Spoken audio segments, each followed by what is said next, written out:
Just 6 days ago, my twin sister Victoria tried to bury me alive in the wine cellar of our family estate. As I clawed at the dirt falling onto my face, gasping for air in the darkness, I heard her voice through the floorboards above. "Goodbye, Caroline. You should have stayed in Boston." But that wasn't the worst part. The worst was what I discovered in the moments before she sealed me in that tomb. A truth about our family that had been hidden for 30 years. A secret that explained why I had always felt like a stranger in my own home. For 40 decades, I believed I knew exactly who I was. Caroline Ashford, youngest daughter of Margaret and James Ashford, owners of Ashford Vineyards in Napa Valley. Our estate sprawled across 200 acres of the most beautiful land in California, where grapevines climbed gentle hills and the main house stood like something from a European postcard. I grew up surrounded by luxury, but it never felt like mine. My older sister Victoria was everything I wasn't. Confident, beautiful, graceful. She moved through our mother's garden parties like she owned the world, while I hid in the library with books that smelled of leather and loneliness. My father taught Victoria everything about the wine business. I can still see them walking the vineyards together at sunset, him pointing out which grapes were ready for harvest, her laughing at his jokes, their heads bent together in perfect understanding. I was never invited on those walks. Mother said I was too sensitive for business. "Caroline, darling," she'd tell me while brushing Victoria's hair, "some people are meant to create beauty, and others are meant to preserve it. Your sister creates. You read." I left for Boston at 18, got my master's degree in art history, and built a quiet life curating collections for wealthy clients. I came home for holidays, for Father's funeral 10 years ago, for Mother's increasingly rare moments of lucidity as dementia slowly erased her memories. But I never stayed long. The estate felt like a museum where I didn't belong in any of the paintings. Then, 3 months ago, our family lawyer called with news that changed everything. "Caroline," Thomas said, his voice heavy with something I couldn't identify, "your mother has passed. I'm so sorry." I should have felt more. I should have cried. But I'd lost my mother years ago, piece by piece, as the disease stole her away. "When is the funeral?" I asked, already mentally preparing for another brief, uncomfortable visit home. "There's something else," Thomas continued. "Your mother's will. Caroline, you need to come home immediately. There are things you need to know before the will is read." The way he said it sent ice through my veins. "What things?" "Not over the phone. Just come home, and Caroline, don't tell Victoria I called you first." That last instruction haunted me during the entire flight from Boston. Don't tell Victoria. Why? What could possibly require such secrecy between sisters?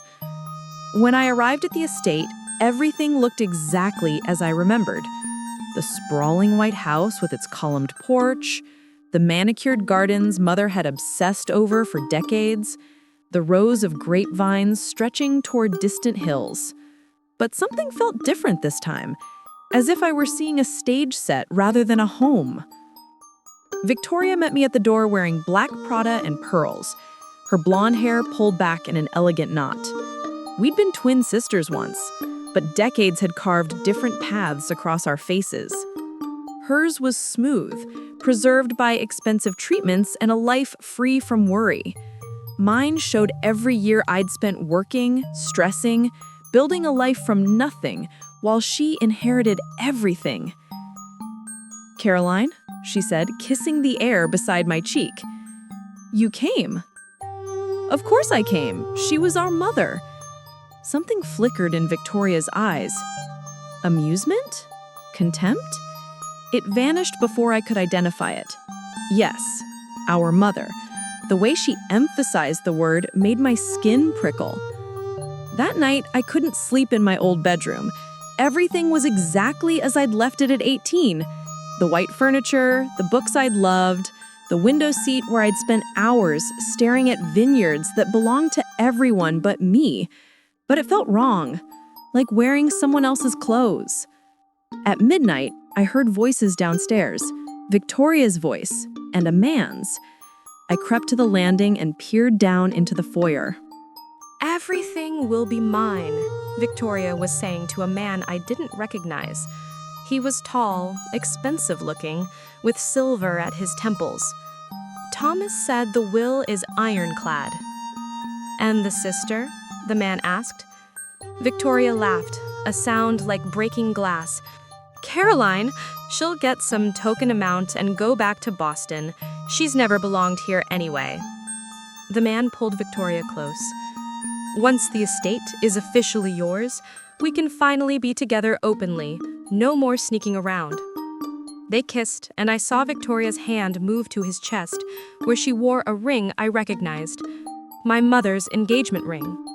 The one she'd promised would go to whichever daughter married first. I'd never married. I'd barely even dated. Funny how that happens when you grow up believing you're not worth loving. The will reading was scheduled for the next afternoon.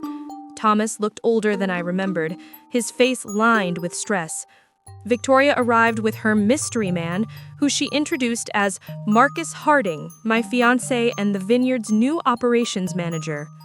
I shook his hand and felt nothing but cold calculation. "Congratulations. When did you get engaged?" 6 months ago, Victoria said smoothly. "We wanted to wait until after Mother passed to announce it, out of respect." 6 months ago, right around the time Mother's dementia made it impossible for her to recognize anyone or make coherent decisions. Thomas cleared his throat. "Shall we begin?" He opened the will with trembling hands. "This is the last will and testament of Margaret Ashford, updated 3 weeks before her death, during a moment of perfect clarity, witnessed by myself and 2 independent parties."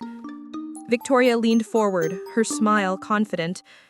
"To my daughter, Victoria, I leave my jewelry collection and the sum of $50,000. Silence. Then Victoria's voice, sharp as a knife. "What?" Thomas continued, his voice steady.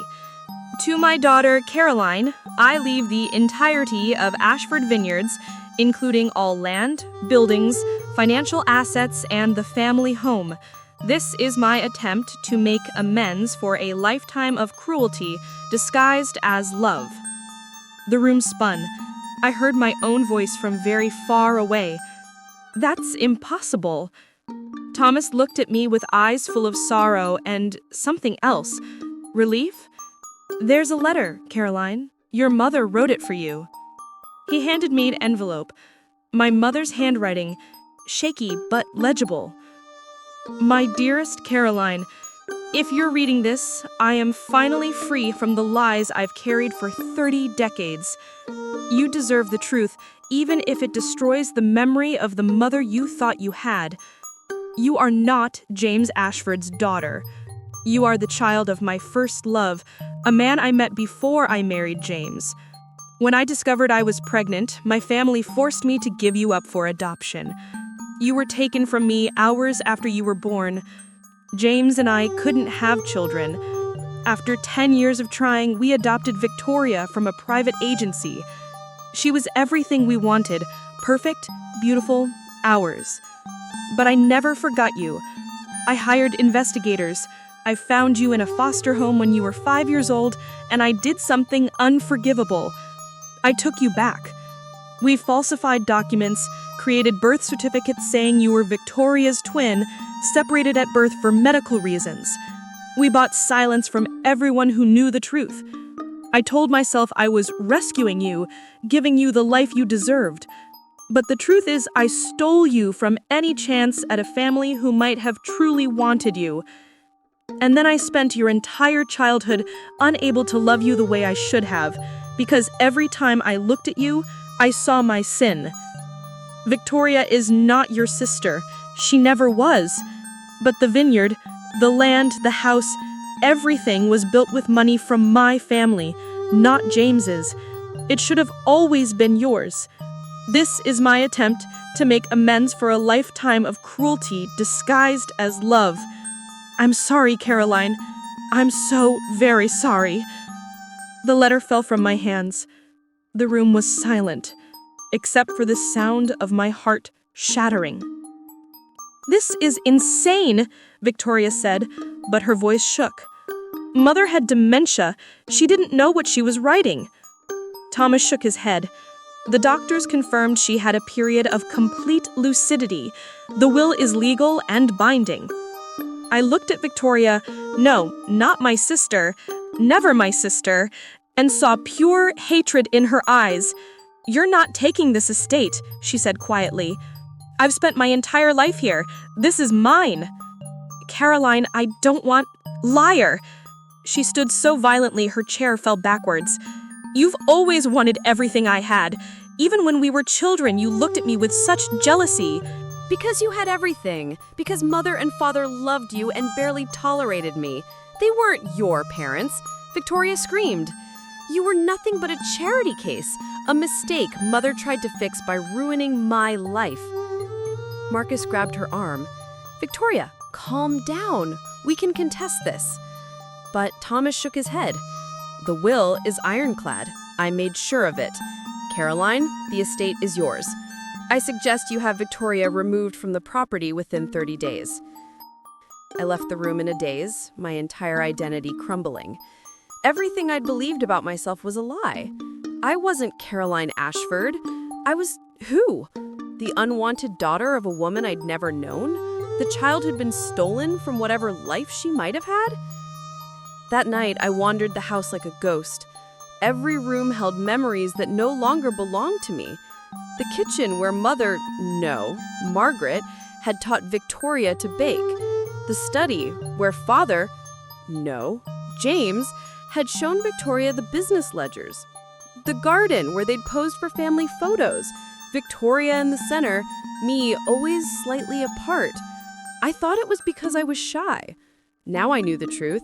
I was the evidence of Margaret's sin, the walking reminder of everything she'd done wrong. I found myself in the wine cellar without meaning to. The old stone room stretched beneath the house, cool and dark, lined with racks of bottles dating back decades. This had been Father's, James's sanctuary.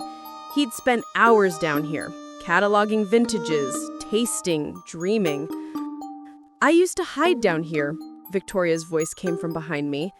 I spun around to find her in the doorway holding a bottle of our oldest vintage. When I was little and felt sad, I'd come here and pretend the wines were my subjects and I was their queen. She moved closer, and in the dim light, I couldn't read her expression. Do you know what the worst part is, Caroline? I actually loved you. When we were children, before I knew the truth, I loved having a twin sister. I thought we'd be best friends forever. When did you find out? I asked. I was 16. I heard mother and father fighting. Mother was drunk, crying about her stolen baby and how she'd ruined everything. Father told her I could never know the truth, that it would destroy our family. Victoria's laugh was bitter, but I knew. And from that moment, every time Mother favored me over you, I understood why. She was punishing you for existing. Tears ran down my cheeks. Then why did you hate me? It wasn't my fault. Because you got to leave, Victoria shouted. You escaped to Boston, built your own life, became your own person. I was trapped here, playing the perfect daughter for parents who'd built our entire family on lies. Do you know what that's like? Knowing everything you are is false? Yes, I whispered. I've known it my whole life. I just didn't know why. Victoria set down the wine bottle. When she looked at me again, her eyes were cold. I'm not giving up this estate, Caroline. It's all I have. I don't want to fight.